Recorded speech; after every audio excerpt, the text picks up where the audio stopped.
Okay, so this is over to the Fusion360 model now. So subsequent to all of that stuff that you saw before in relation to the ideas and sketches and so on, I spent many months pulling this thing together in Fusion360. And as you can see, there's a lot of detail here. So probably what I'll do is break it down in future videos, with the frame, the panel, and so on. But fundamentally, yeah, work that up. Um, many hours. Can't underestimate how much time. If you're doing it like this in a full system, then spend the time wisely in your design. This was of the 2 or 3 years that I've been tinkering around with this thing. The majority of it's been in design. There's a lot of work in this, I'll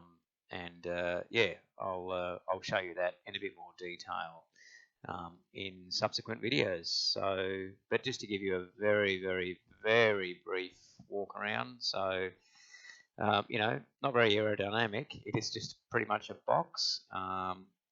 But the width is slightly wider, fractionally wider than a typical Cessna 172. I can't remember the exact dimension. I think it was 1 meter and 60 or something like that. I'd have to check that.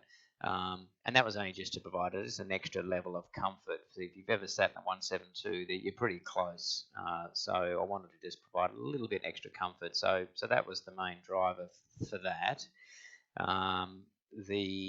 The seats that I've got, which you can already see in the sim, they're just office chairs. And the only reason that I've done that is because for mine, you're coming in from the back, and to put fixed seating in here, you've just got no width in between.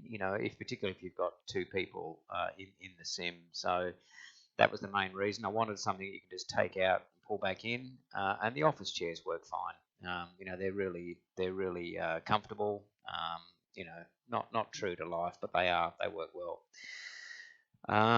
Wrapping around the sim is three 55-inch televisions. Now at the moment, I've only got 1080p resolution, and I have noticed that at 55-inch 1080p, it does get a bit grainy. So over time, I will look to go to 4K, but as you will well know, once you go to 4K times 3, that is a really, really heavy load on a computer. In fact, arguably, you'd be going to multiple computers to be able to run that, at least 30 FPS. So that's that. I won't get into the panel and all that because I'll blow these seats away and the people, the 3D people away in a separate video, and I'll just hone in on the panel. But at the back there, and again, I won't zoom in too much today, but that's the mechanical linkage for the yokes. Does nothing else other than provide the mechanical link for the yokes so that they turn and pitch the same. And that gives the co-pilot something to do as well if you've ever got a friend over and want to have a bit of a fly. And then I've got hooked up a couple of potentiometers on the pilot side to handle the roll and the pitch, and they both fed into a Bodner, and I'll show you this in the real sim later. At the back here, this is just a deck area that I've got, and that's where the PC is mounted at the moment.